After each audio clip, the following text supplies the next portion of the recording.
If you're in school or have kids in school, you might be sitting on hundreds of dollars every year without even realizing it. That's thanks to Edusave, a scheme that the government set up to help Singaporean students pay for school fees, enrichment, programs, and more. The problem is, most people don't really know how it works or how to make the most of it. So let's break it down together.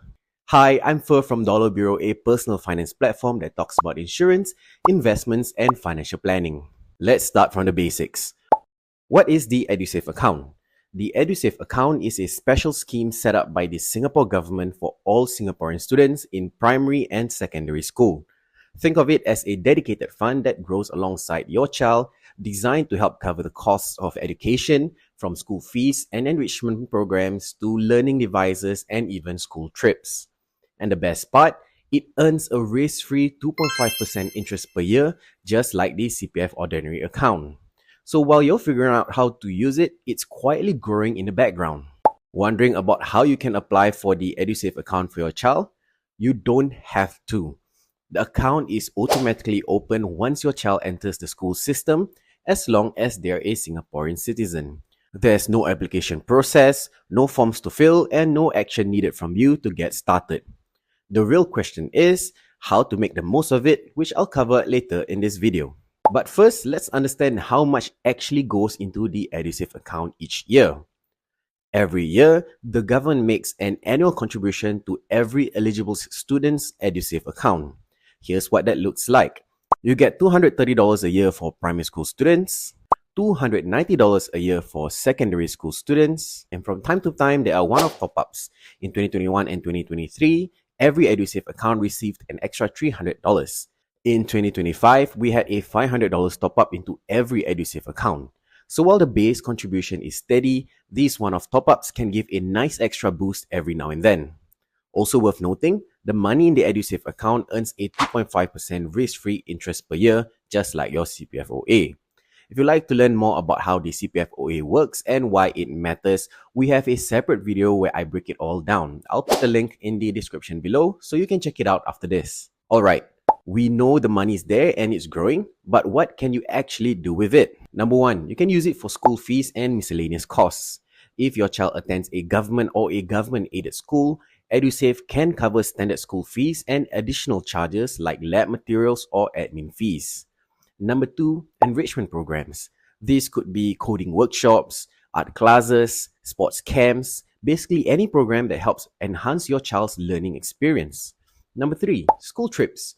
From local excursions to overseas study trips organized by schools, Edusave funds can help cover the costs.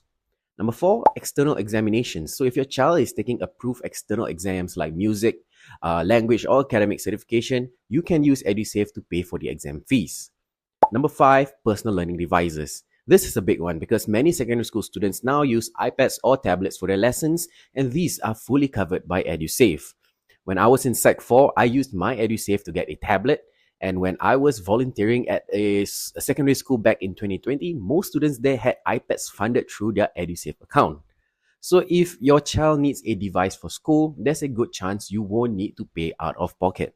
Sounds pretty useful, right? Now here's how you can actually go about using those funds. If your child is in an MOE-funded school, the process is usually straightforward.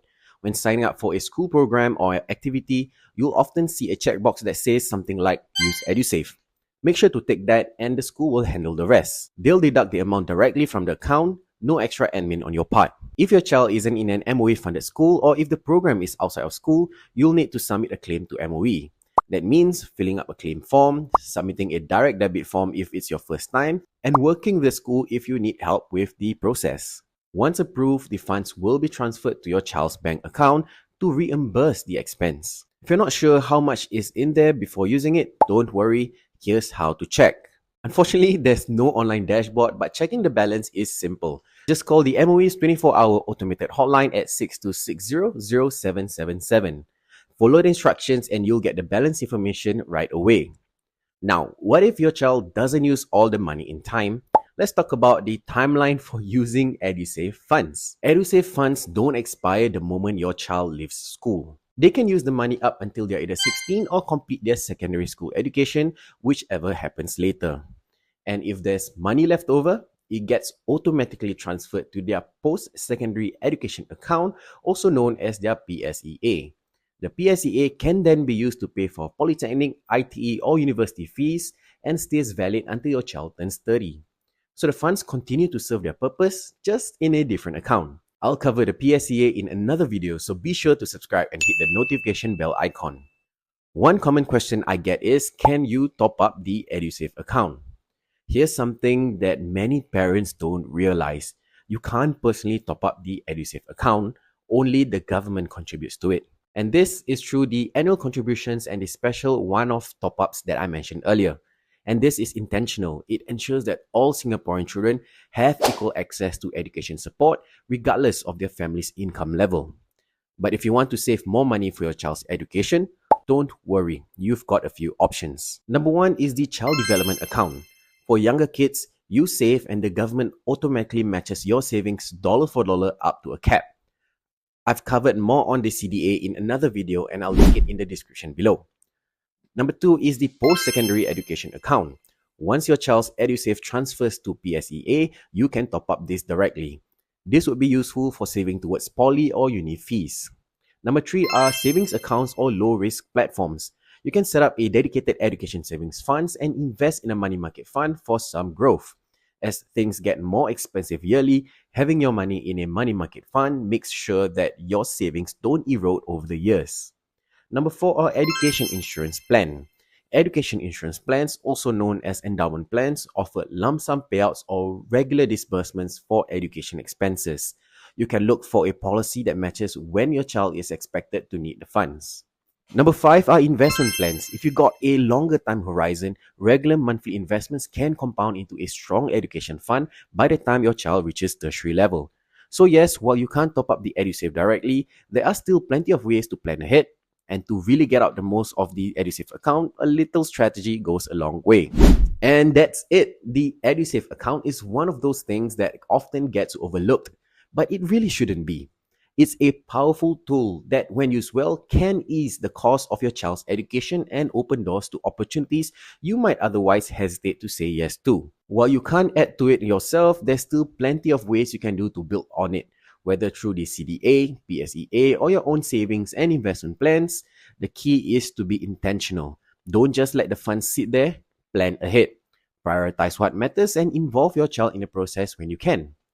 If you are still unsure about how to put all the pieces together, or you just want a second opinion on your current plan, we've got trusted financial advisor partners who can help you for free. You can book a no-obligation session with one of them using the link in the description below. They'll help you make sense of the Edusave scheme and guide you through the bigger picture, so you're not just reacting to costs but planning for them. If you found this video helpful, give it a like, share, and subscribe with another parent who needs this, and subscribe to our channel for more clear and practical finance tips for Singaporeans. Thanks for watching, and I'll see you in the next video.